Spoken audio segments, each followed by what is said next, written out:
बड़ी भिखारी पार्टी है भारतीय जनता पार्टी है। सबसे बड़ी भीख इसने मांगी और सबसे बड़ी भिखारणी है कंगना रनौत, क्योंकि यह भीख मांगती मांगती और यह गुलामी करती करती यहाँ तक पहुँच गई। आज मेरे देश का दुर्भाग्य है यूँ कि आज मेरे देश में जिन लोगों ने इस स्वतंत्रता के लिए लड़ाई लड़ी, इस देश में अपना बलिदान दिया, उन लोगों का अपमान करा दिया भाजपा। उनकी बहुत बड़ी सेटिंग है, उसकी कंगना की बहुत बड़ी सेटिंग हो रही किसी भाजपा के नेता से।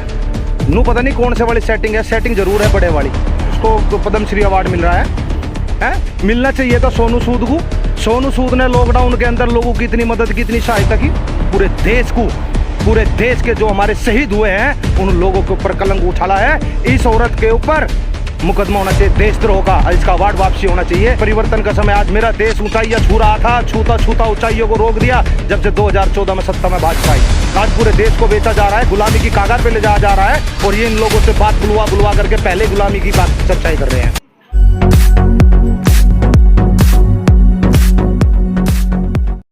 नमस्कार, आपके साथ मैं हूं आकिल रजा। कंगना रनौत का स्टेटमेंट आता है कि 2014 में उन्हें आज़ादी मिली है और 1947 में जो था वो भीख थी। हमारे साथ सुनील बालियान हैं, इनसे हम बात करेंगे। कैसे देखते हैं उनके इस स्टेटमेंट को? कह देती हैं कि 2014 में उन्हें आज़ादी। देखिए, कुछ लोग ऐसे होते हैं जो चिलत्रो होते हैं, जो चिलत्तर फैलाते हैं। ये चिलत्रो है, ये भाजपा को एक ऐसी वो मिल गई जिसको ये यूज कर रहे हैं, और ये जानबूझ करके इन चीज़ों का दुष्प्रचार करते हैं। और सबसे बड़ी बात क्या है, जो कंगना रनौत ने इतनी बड़ी बात कही है कि इनको जो 1947 में आज़ादी मिली थी वो भीख मिली थी, इसलिए आज़ादी 2014 में मिली है। ये जानबूझ करके मोदी जी खिलवाते हैं इनसे। मोदी जी का बयान है ये, जो उसके मुंह से बोल रहे हैं। बीजेपी की ना प्रवक्ता है ना कोई नेता। अरे उनकी बहुत बड़ी सेटिंग है, उसकी कंगना की बहुत बड़ी सेटिंग हो रही किसी भाजपा के नेता से। नू पता नहीं कौन से वाली सेटिंग है, सेटिंग जरूर है बड़े वाली।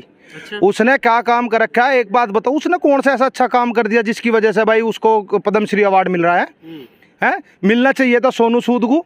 सोनू सूद ने लॉकडाउन के अंदर लोगों की इतनी मदद की, इतनी सहायता की, और अवार्ड मिल रहा है उसको किस चीज़ का? और हमेशा क्या चीज़ है कि ये भाजपा जानबूझ करके इस पर बुलवाती है, क्योंकि ताकि पब्लिसिटी में बनी रहे, लोगों का ध्यान भटकता रहे। अब 27,000 करोड़ की हीरोइन भी खत्म हुई।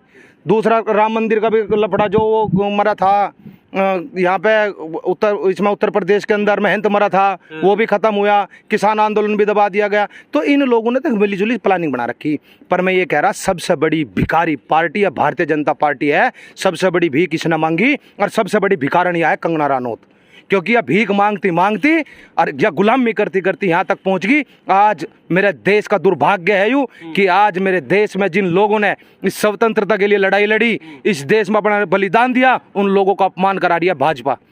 क्योंकि अभी कुछ दिन पहले आ गई थी मासिक उसमें, उसकी जेल में सावरकर की। तो सावरकर ने भीख मांगी थी अपनी जिंदगी की। सावरकर भीख मांग कर बाहर निकला था, क्योंकि ये लोग गांधी जी को नहीं पढ़ते, ये लोग भगत सिंह को नहीं पढ़ते, ये लोग चंद्रशेखर आजाद को नहीं पढ़ते, ये अशफाक उल्ला खां को नहीं पढ़ते। ये पढ़ते हैं तो गौड़ से हुआ सावरकर को, और उस सावरकर की भाषा पूरा आरएसएस बोलता है और पूरी भाजपा बोलती है। और आज वही समय आ चुका है कि यह दल्ली एक नंबर की दल्ली है। इसने पूरे देश के जो हमारे शहीद हुए हैं उन लोगों के ऊपर कलंक उछाला है। इस औरत के ऊपर मुकदमा होना चाहिए, देशद्रोह का, और इसका अवार्ड वापसी होना चाहिए। क्योंकि आज अगर हमारे देश के जो शहीद हुए हैं, जिन्होंने स्वतंत्रता में अपना बलिदान दिया है, उन लोगों के ऊपर ऐसा कलंक, इतना बड़ा अपमान पूरे भारत का, अब भीख मिली थी उस टाइम। ये कौन सा तरीका है? 2014 में आकर के मोदी ने ऐसा क्या कर दिया? कहीं इनकी कोई पिछले खाने प्लानिंग तो नहीं चल रही? क्योंकि इनकी एक पहले भी महिला का एक बयान आया था, उसने बोला था कि हमें जो ये आज़ादी मिली थी 99 साल की लीज पे मिली थी। ठीक है, कहीं ऐसा तो नहीं है मोदी जी बार बार बाहर जा रहे हैं, बाहर जा करके कोई ऐसी साठगांठ तो नहीं करी, हट कर भारत को गुलाम करने का तो नहीं अवसर बना दिया इन लोगों ने? क्योंकि ये तो मेरे देश का कितना बड़ा दुर्भाग्य है। जो लोग फांसी पर लटक गए, चंद्रशेखर आजाद ने स्वयं को गोली मार ली, कल मैं अंग्रेजों से नहीं मरूंगा। महारानी झांसी की रानी को पढ़ लिया होता, झांसी की रानी में फिल्म तो बना दी। अरे ऐसे 1857 क्रांति से लेकर आज तक इतने लोगों ने शहादत दी देश को आज़ाद कराने के लिए, और ये बता रही है कि भीख मिली है। सबसे बड़ी भिखारी तो भारतीय जनता पार्टी है, जिसको भीख के अंदर हम लोगों ने सत्ता दे दी थी। जब मोदी ये पल्ला पछाड़ करके कहता था मुझे भीख दे दो, भीख दे दो, उसको भीख दी थी सत्ता में।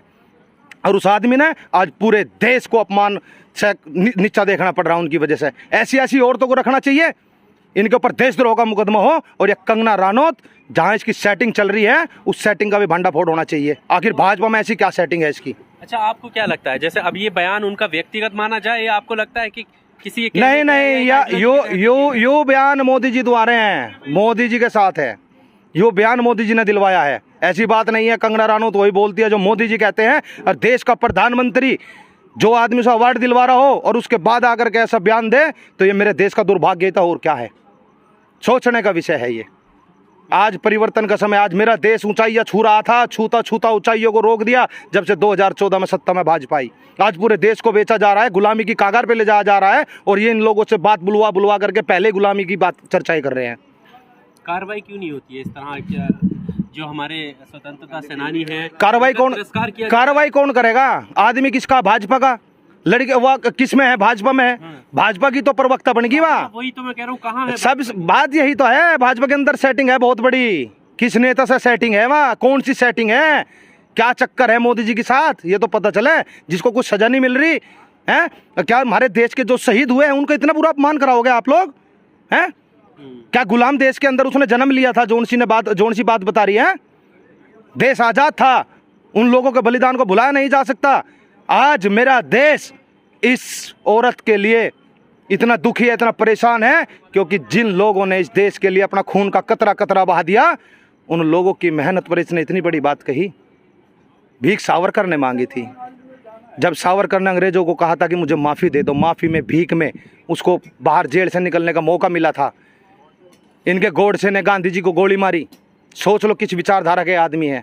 सबसे बड़ा टुकड़े टुकड़े गैंग है देश के अंदर ये भाजपा। इन्होंने हमेशा हिंदू मुस्लिम का भेदभाव खड़ा किया है, हिंदू मुस्लिम को विभाजित किया है, और आज देश के अंदर ये भी यही काम करना चाहते हैं कि हिंदू और मुसलमान आज भी अलग हो जाए और ये अपनी सत्ता का मजा लेते रहें। अब जहाँ भी जाते हैं, जहाँ देश बिखरा है, देश की जो संपत्ति इन लोगों ने बेची है, अगर आप सही ध्यान से देखोगे, उसको चुनाव में और प्रचार में दो जगह इस्तेमाल कर रहे हैं। जितनी बड़ी बड़ी होर्डिंग लगा रहे हैं, किसका पैसा है? जनता का पैसा है। वो सारा देश बेच करके कहाँ लगा, जब 10-10 हज़ार रुपये में वोट खरीद रहे हैं। ये सोचने का विषय है। और आज इतने घमंड के साथ कहते हैं उत्तर प्रदेश में तो 300 के पार है। कैसे हो जाएंगे 300 के पार? किस तरीके से हो जाएंगे 300 के पार? इतना घमंड क्यों है सरकार को? किस तरीके से घमंड है इस सरकार को? इतना क्यों चाहती है सरकार ऐसा करना? ताकि पहले ही वो हवा बना दें। और जौन सी, मैं सबसे पहले कहना चाहता हूँ, जौन सी मीडिया इनको दिखा रही है, जौन सी मीडिया इसका प्रचार कर रही है कंगना का, वे मीडिया भी बैन होनी चाहिए। क्योंकि ये देश विरोधी नारा था। मीडिया पर जब ये स्टेटमेंट आता है तो वहां पर ताली बजती है और एंकर रोक। यही तो कह रहा हूं, वो जो न्यूज चैनल थे, वे न्यूज चैनल भी बंद होने चाहिए, उन पे भी मुकदमा चलना चाहिए और इसके ऊपर देशद्रोह का मुकदमा दर्ज होना चाहिए, क्योंकि ये मेरे देश का अपमान है और इस देश के अपमान को ये व्यक्ति सहन नहीं कर सकता, कोई भारतीय सहन नहीं कर सकता। हम इस अपमान को बिल्कुल भी सहन नहीं करेंगे। अगर इससे ये पद्मश्री अवार्ड वापसी ना लिया गया और इस पर देशद्रोह का मुकदमा ना चलाया गया, हम इसके लिए पूरे भारत में आवाज उठाएंगे। एक आंदोलन और नया खड़ा होगा, क्योंकि जो क्रांतिकारी लोग थे उनकी भावनाओं के साथ, उनकी आत्माओं के साथ खेला गया है। ये इतनी खामोशी कैसे है? इतने बड़े स्टेटमेंट, क्या वजह लगती है? भाई ये ना भाजपा की चाल है, षड्यंत्र है। उसने चलाई है ये चाल, उसने ये पहलू चलाया है। इसको समझ, इसके पीछे का पर्दे का देखने की कोशिश करो। क्या है? क्योंकि आज इनको क्या दिखाना है? मोदी को बड़ा दिखाना है।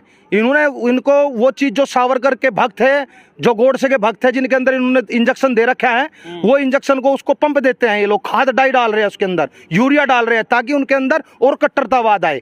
तो देश के अंदर जो धर्म का असली, जो धर्म को जानने वाला होता है, वो कभी कट्टर नहीं हो सकता। जिसने कुरान पढ़ ली वो कट्टर नहीं हो सकता, जिसने गीता पढ़ ली वो कट्टर नहीं हो सकता, जिसने गुरु ग्रंथ साहिब पढ़ ली वो कट्टर नहीं हो सकता, और जिसने बाइबल पढ़ी वो कट्टर नहीं हो सकता। क्योंकि धर्म नहीं बताता कट्टर होना।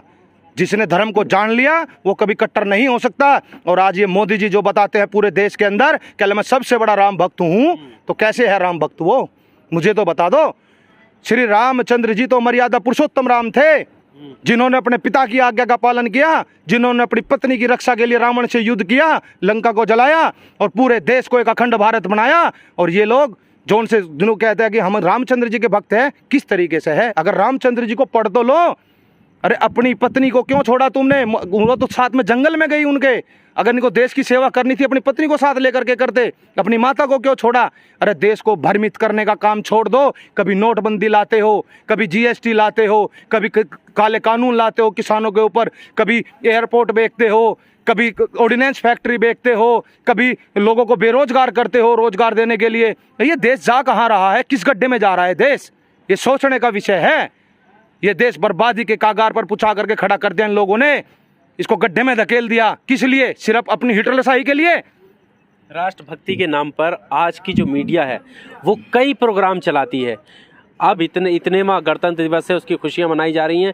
हर बार प्रधानमंत्री खुद स्पीच देते हैं और आज वही प्रधानमंत्री खामोश है और मीडिया खामोश है। हाँ, यही तो सोचने का विषय है। ये देश वालों को बताना चाहिए, पूरे देश को जागरूक होना चाहिए। जब हर साल जा करके ये कहते हैं, ये अलग सोच के मानसिकता के आदमी है। इन लोगों ने 52 साल तक तिरंगा झंडा आरएसएस के कार्यालय पर नहीं फहराया। इन्होंने उत्तर प्रदेश के अंदर, अभी उत्तर प्रदेश के पूर्व मुख्यमंत्री कल्याण सिंह मरे थे, तिरंगे के ऊपर इन्होंने भाजपा का झंडा लहराया। जगह जगह गणतंत्रता दिवस पे, स्वतंत्रता दिवस पे ये लोग कमल के फूल का झंडा लहरा करके फूल बरसाते हैं। बहुत सी वीडियो देखी होगी आपने।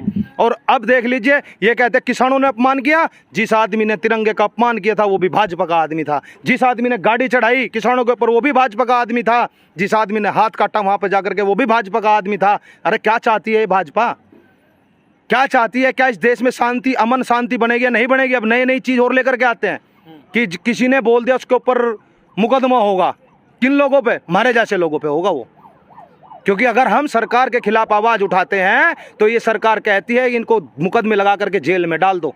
भाजपा वाला कुछ भी बोल लो, जो आदमी भाजपा में चला गया वो राष्ट्रभक्त, हमें नहीं पता कौन सा ठप्पा ये ले रहे पीछे। भाजपा में गया तो राष्ट्रभक्त, और भाजपा से अलग तो देशद्रोही। किसान आंदोलन की आवाज उठाए तो खालिस्तानी, पाकिस्तानी, आतंकवादी। अगर भाजपा में जाकर के बात बोले तो देशभक्त।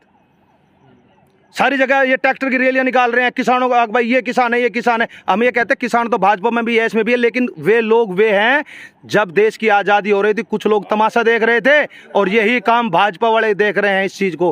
क्योंकि जब ये देश आज़ाद हुआ था बहुत से लोगों ने बलिदान दिया था। 750 से ज़्यादा लोगों की शहादत यहाँ चली गई है। क्योंकि ये भी एक पहले गोरे अंग्रेजों से लड़े थे, आज काले अंग्रेजों से लड़ रहे हैं, और इनसे इस देश को स्वतंत्र और आज़ाद करा करके रहेंगे।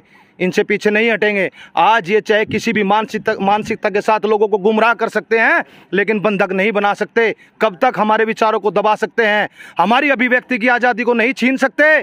ये चाहे अपने कार्यकर्ताओं की, अपने नेताओं की अभिव्यक्ति की आज़ादी छीन सकते हैं, क्योंकि उन लोगों को भाजपा के अंदर बोलने का अधिकार नहीं है। वो लोग नहीं बोल सकते इस चीज़ को कि भाजपा गलत कर रही है। जो बोलता है उसको देख लीजिए आप, उसको बाहर कर दिया जाता है। मेनका गांधी को देख लीजिए आप लोग, उनके लड़के को देख लीजिए आप, बाहर करने के लिए वरुण गांधी को बाहर किया। वरुण गांधी ने इसके खिलाफ ट्वीट करा, उसके ऊपर दोबारा से फिर उसने ट्वीट करा कि तुम रोते रहो, चिल्लाते रहो। यानी कि ये तो बहुत बड़ी सेटिंग है इसके पीछे, कुछ ना कुछ क्या षड्यंत्र है इसके पीछे, देखना पड़ेगा। और ये जानबूझ करके इतिहास को बदलना चाहते हैं, सावरकर को इतिहास में लाना चाहते हैं।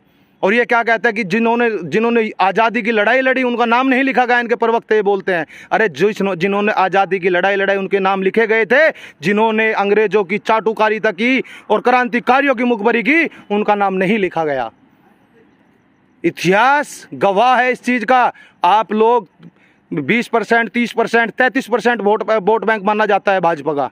वो 33% एक अलग विचारधारा के आदमी है। बाकी के 67%, 67% आदमी एक अलग विचारधारा के आदमी है। हम गांधी को मानते हैं, हम गांधी को पूजते हैं। हम अपने बच्चों को गांधी पढ़ाते हैं, हम अपने बच्चों को भगत सिंह पढ़ाते हैं, हम अपने बच्चों को चंद्रशेखर आज़ाद पढ़ाते हैं, अशफाकुल्ला खां को पढ़ाते हैं।